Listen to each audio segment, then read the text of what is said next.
Assalamualaikum. My name is Atira. I'm 10.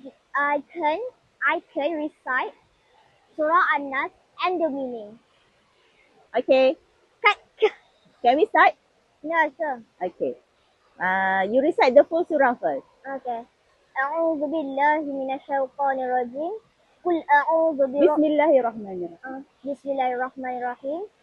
قل أعوذ برب الناس ملك الناس إله الناس من شر الوسواس الخناس الذي يوسوس في صدور الناس من الجنة والناس. Okay.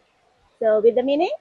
Okay. Qul Say, a'udhu I seek refuge bi rabbi with Rob, an-nasi the mankind, maliki the king, an-nasi the mankind, ilahi Ilahi, the God, an-nasi the mankind, ilahi nas min from syarri Shari, syarri Shari, evil, al-waswasi the whisperer,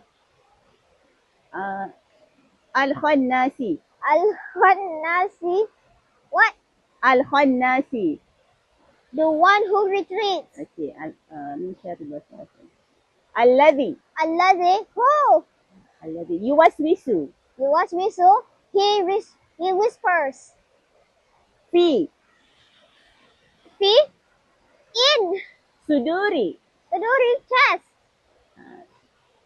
an-nasi the mankind, minal Huh? min min, from al-jinnati the jinn, wan awa and an-nasi.